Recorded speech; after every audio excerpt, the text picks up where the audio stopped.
Today's video is putting rear shocks and shock mounts on this thing. We're going to change out the whole unit. Let me show you guys the unit so we can knock this out. This is a 2018 Chevy Malibu. However, this will apply to many applications. I have the list of years in the description box, so let me get the part. All right, guys, here's the shocks, part number, the AC Delcos. This whole unit came with this part number. With that part number, it's this entire unit, the shock, the casing, and the strut mount. Let's get the car jacked up, remove the wheels, and prepare to take the other ones off. I'll be using this guy today. I'm gonna try to finish the job. I'm gonna try to do the job, removing the lugs and everything with this DeWalt DCF 921. It's a 1/2 inch. I got the 5 amp hour battery on here, fully charged. So we're gonna try this today. We're gonna try its father, this monster right here, the DCFS 900. This thing is incredible. We're not gonna use this though. We're gonna see how well this does. So let's get busy. Removing the lugs requires a 19mm socket, and I'll tell you guys what else along the way. Okay, this is where we jacked up at. Jacking from underneath the spring, the coil, and just got some safety. This is the most important thing for me, safety. You can't just use the jack. I don't recommend it. I will never do it. So I'm not gonna recommend it. I'm not gonna even bring it up about what you can do. It's important to get some jack stands under anything you're working on. So got a jack stand here. We're gonna do this side first, and then we'll go to the other side. So I'll leave the jack on here to relieve some tension off that spring. I don't think it'll matter, but yeah, let's get some lube on this bolt here. I believe it's a 20 or 21mm. We're gonna see though. Let's lube it up before we take the wheel off so it can have some time to penetrate.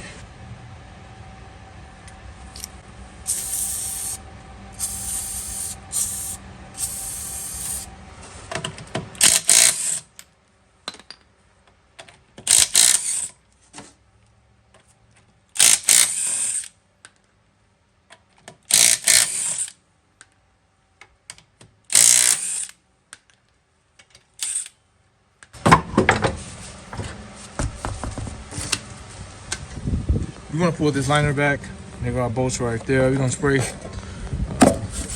some penetrant on them as well, 15mm.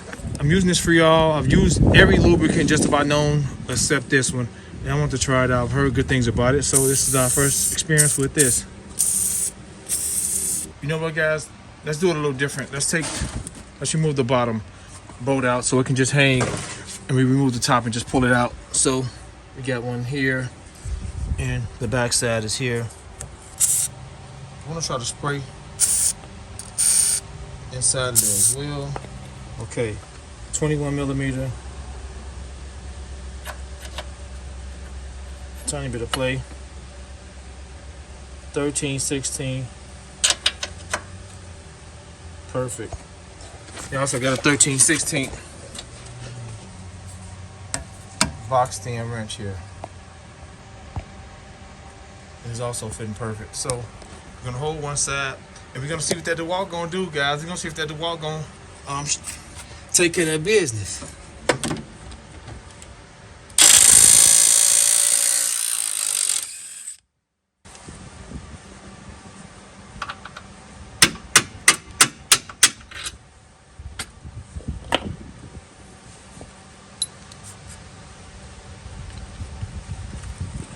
Okay, now we can drill these off comfortably and remove the shock.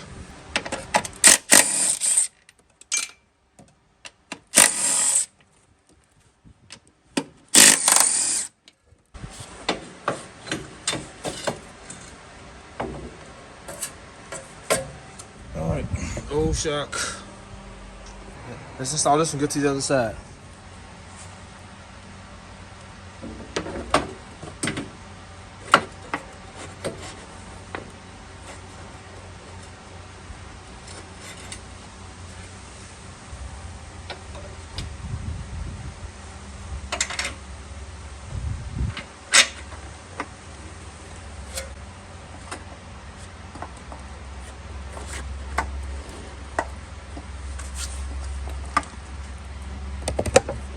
So guys, we're gonna install the bottom bolt through first. This would allow us to press down on the shock and put it in place and put a bolt in. Okay.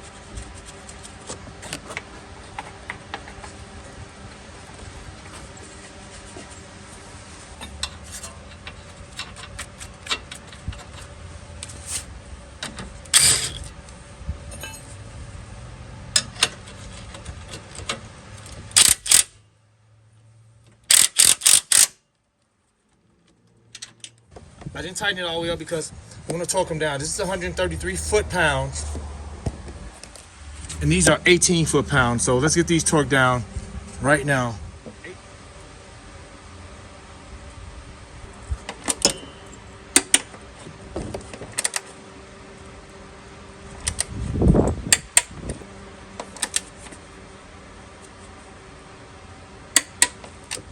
Okay, guys, you know what I'm gonna do? I'm normally do on parts like this, especially these strut mount bolts, some thread lock. So I'm gonna remove these real quick and put some thread lock on them. And the bottom one you have to worry about, that's 133 foot-pounds. By these being torqued down at such low rates, I'm gonna put some thread lock on them. And let me remove these right now and retorque them. We're gonna put some of this on the other side as well. This is important. This is high strength, but it's easily removable. It won't allow those bolts to vibrate out in the event some mysterious force happens. But yeah, let me drill these back out. I'll do one at a time and I'll put some thread lock on. It doesn't require much.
Guys, I also want to note, there's some guide posts on top of that mount that holds the shock down in place where you put the screws in it. Although there's another one, although it's not touching it, it's kind of in the right spot. So kind of wiggle it and adjust it up and get it there. Like so. So let me put some more thread lock on and we're gonna torque them down.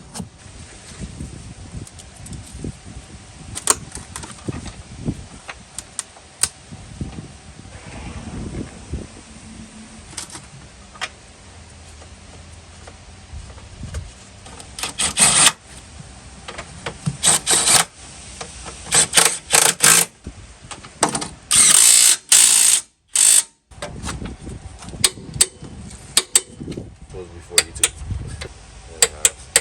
All right, it's a wrap for this job. We're gonna put the wheel back on and take this thing for a test drive.